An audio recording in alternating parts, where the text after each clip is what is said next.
Okay, so this is the primary reason why I wanted Will to be on the direct this Oh week, yeah. because we talked about Ryzen 9000 slash Zen 5 last week and the kind of lukewarm reception that the new processors had. And the following week, this week, we actually got to see reviews for the Ryzen 9 products. Now, these are the Halo products, right? The ones that we should be really excited for, the 12 core and the 16 core products. And well, the docket, the news point here says Zen 5 launch unravels. Things have kind of gone not quite to plan, right, Will? There's a bit of a behind the scenes story about this. Yeah, so basically, there's a lot of, I think, confounding factors around this launch. In general, it seems like the performance is not as you would typically expect. Normally, when we get a new generation of products, we would expect to see, a some percent increase across a wide range of games.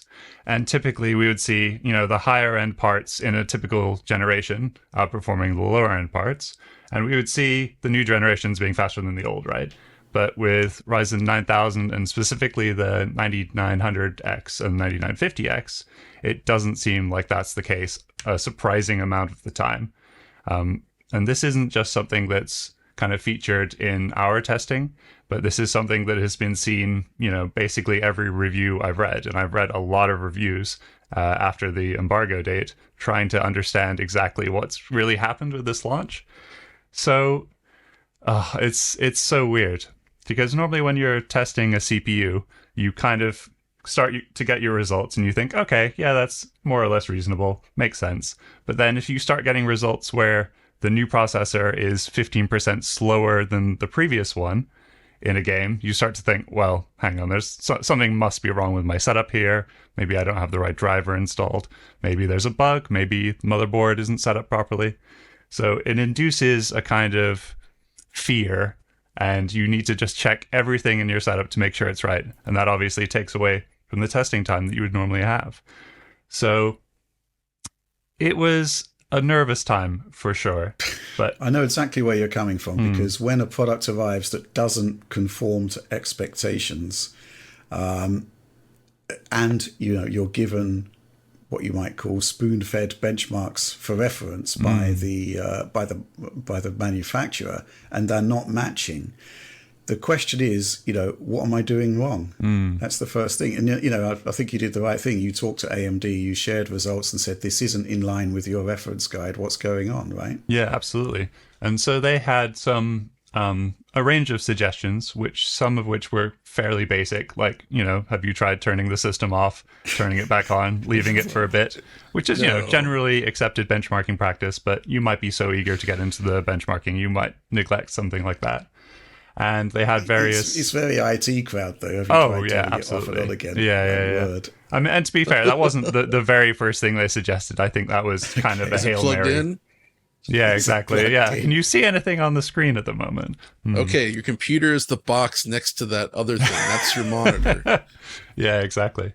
So, we did go through quite a few kind of troubleshooting steps, because it turns out that the Ryzen 9 parts from this generation use the same kind of core parking driver, which was previously only reserved for the two CCD X3D parts from last generation. So it'd be the 7950 X3D and the 7900 X3D. They needed extra software to make sure that tasks were being correctly assigned to the CCD that had the extra cache. So this generation, there's no X3D parts yet, but they still need a similar kind of driver to make sure things are seemingly happening on the same cache. Because there was some very interesting research that came out afterwards stating that CCD to CCD latencies are super high. So previously on the 7950X, it was something like 76 nanoseconds, according to AnandTech, to go from one cluster of CPUs to CPU cores to the other cluster, right? And that's fairly standard. But this generation, it was 180 nanoseconds in their testing, which is hugely slow. Double. And in fact, it's almost double the time it takes to get to DRAM, which is like in a completely different postcode, basically. So there's something really odd with this architecture in general. And it seems like for all core workloads, it maybe doesn't make much of a difference. But for gaming, it seems like there's a lot of extra special care that has to be, instituted for things to work as they should. And it's just really strange. It's a weird place to be. I don't really know what to say, because some of these numbers here are just kind of bizarre. Yeah. The concept that you've got two chiplets, right? 8 cores on each, or 6 cores on each if you've got the 9900. And basically to communicate between those two chiplets, the time taken is far, far higher than it was in the last generation. And as you say, higher than just talking directly to DRAM, which is, you said it's in a completely different postcode, but it's this is completely off chip. There's no fast interconnect to DRAM, and yet it's like half, it's twice as slow on the chip itself. This is kind of baffling. And this idea that you're using software to keep games running on one CCD, that is almost an admission that there's an issue, right? Surely. Absolutely, yeah. And it seems like, this just obviously introduces a lot of potential errors. And now looking at other results, in fact, I think it was Gamers Nexus that published similar guidance to the one that was provided, to us before the launch. And they had an extra step, which we unfortunately weren't provided with, which tests if the core parking has actually been enabled properly. And on both of our test systems, the one that we were using initially and the completely fresh Windows install that we did just to make doubly sure that there wasn't any problem, it was working correctly on both of those all along. So the core parking wasn't the issue, but still performance is very bad, potentially because of this really high latency between the different chiplets. So it's a very, very strange situation. Another thing is that AMD provided some numbers as a quick test of whether things should be working correctly. And I think they quoted something like 200 FPS in Cyberpunk at 1080p high, or 210 FPS on the 9950X. And I got about 170 on that benchmark, which is not even, in the same region. But it looks like, I think this was a Hardware Unboxed discovery, that they were running their numbers on a local admin account, which boosts performance by a significant margin, like plus 10 FPS or something, which is strange, but also it kind of helps to explain why the numbers in our reviews guide were perhaps a little bit higher than we could actually realistically achieve in the field. So it seems to be a confluence of lots of different factors that have kind of made this into a very confusing launch. Right. Okay. I think some of the issues that we've got is that in some tests, am I right in saying that it's worse than the 12 and 16 core parts are producing marginally worse results than the 6 and the 8 core parts? Yes, particularly the 9700X seems to be the best performing one in games in general. But it tends to be just a few percentage points that's the case. But there are some titles where it seems significantly worse, and maybe as a result of this chiplet to chiplet thing. I've just been completely baffled by this. I mean, I said to John last night, Will's coming on to talk about Zen 5, Ryzen 9000. And John, you were completely oblivious to all of this drama. Yeah. You were still talking about incorrectly labeled CPUs in the channel. Yeah. Oh, yeah, classic. Which seems so long ago now. Yeah. I know. It's like, this just kind of snuck up and you're like, dude, read this. Send me the link. And I'm just like, oh, this is not good. What's happening in the world of CPUs lately? It feels like the whole industry's on fire. Yeah, absolutely. Yeah. I mean, this was the biggest open goal imaginable for AMD, right? Because if they come up with another, it's 15% faster, it's more efficient, it runs cooler, and, the prices are slightly lower than they were, especially in the UK because of the pound being stronger now. Previously we were looking at something like a pound was worth 129 in September 2022 when the previous generation launched. So all of the pound prices were like 30 pounds more than the equivalent in dollars. So it was not great if you were in the UK. And now it's actually quite reasonable. It's 459 and 609 for the new parts, which is, obviously more than Ryzen 7000 on the current market, but it's still a step towards making it more affordable. So if the performance had been in line and everything else was okay, then this could have been an amazing generation for AMD. But as it stands, I think we're kind of waiting to see if this performance can be fixed with like a microcode update or a chipset driver or something like that. Or maybe the X3D chips will just be really good again.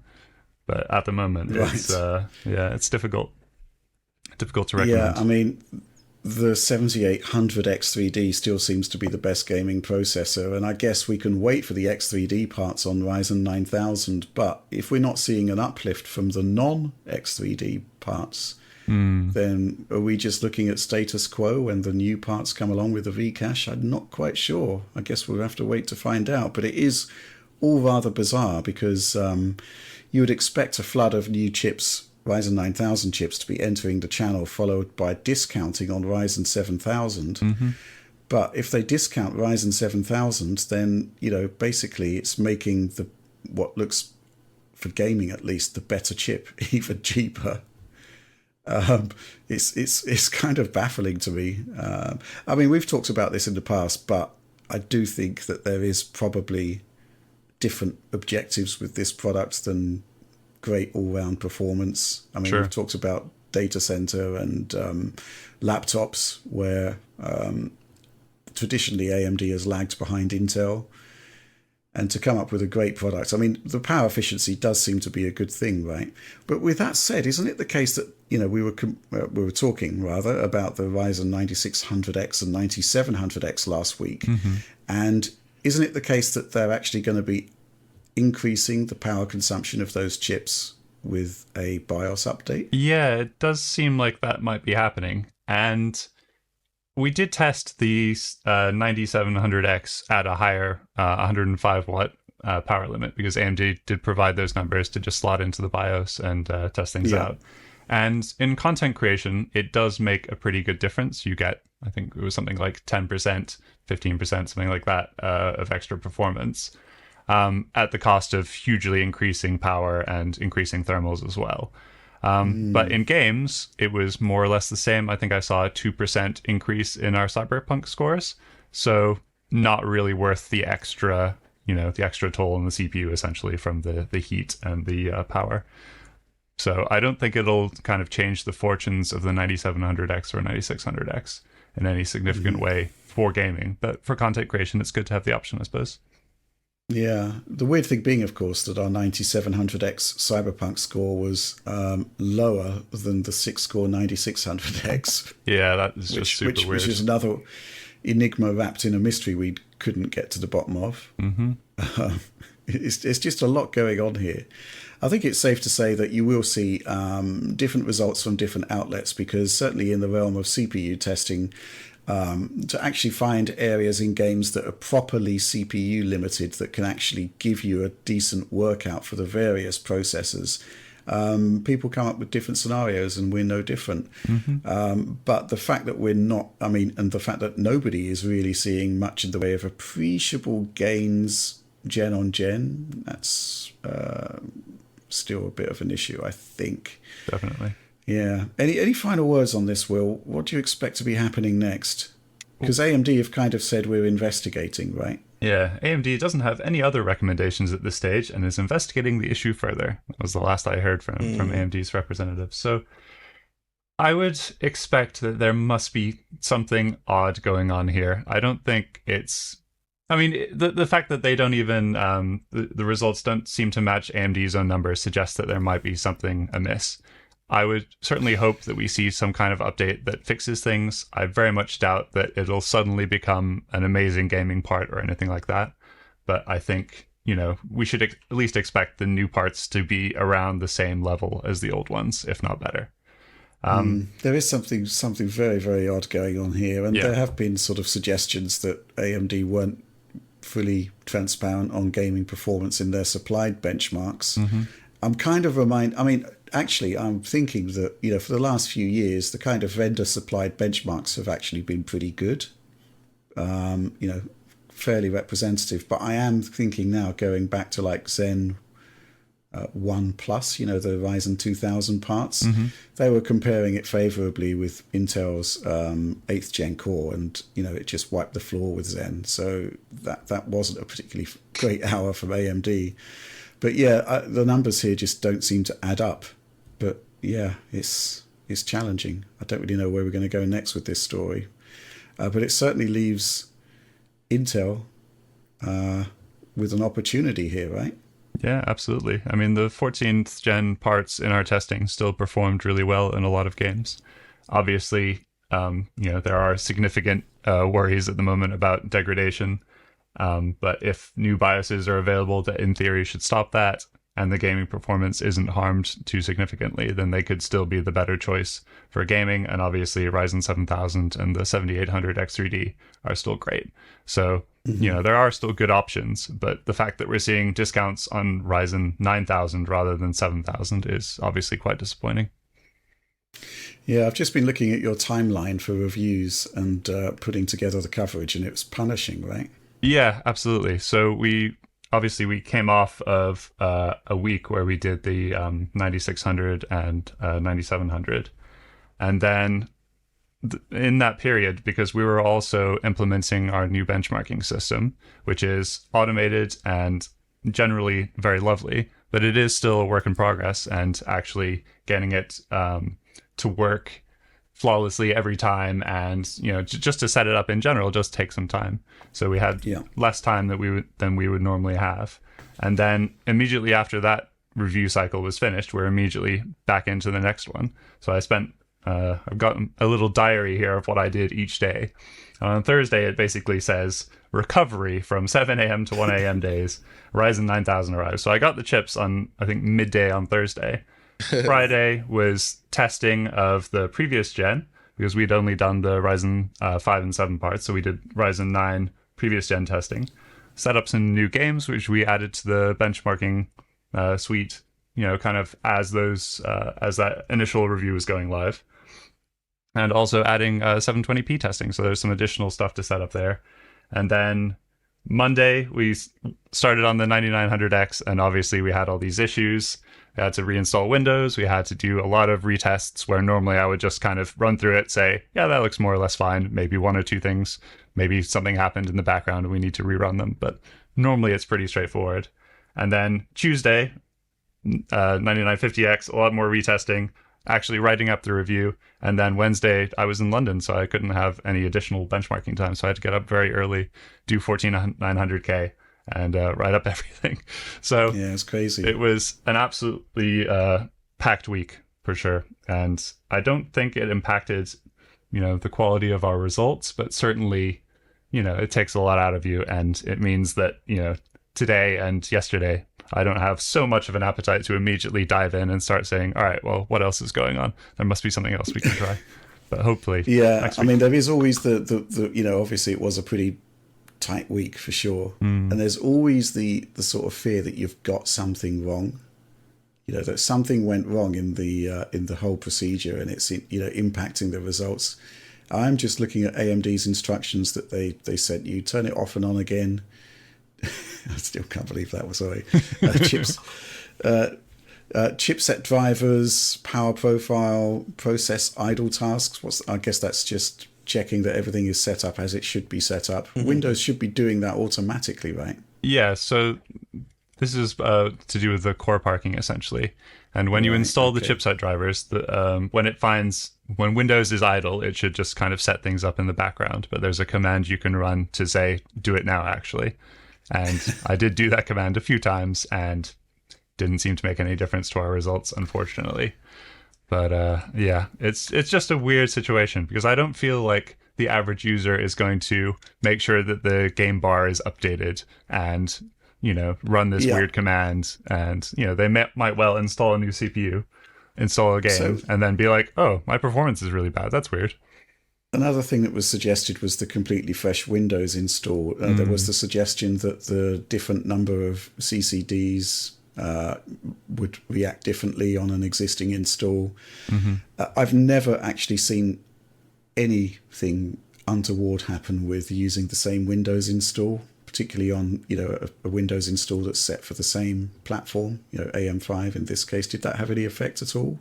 Well, I think, again, that was just to make sure that the provisioning stuff was set up correctly, because I think rightly they wouldn't expect many users to go from a CPU that needed that and one that didn't, or vice versa. But as a reviewer, you may very well do that.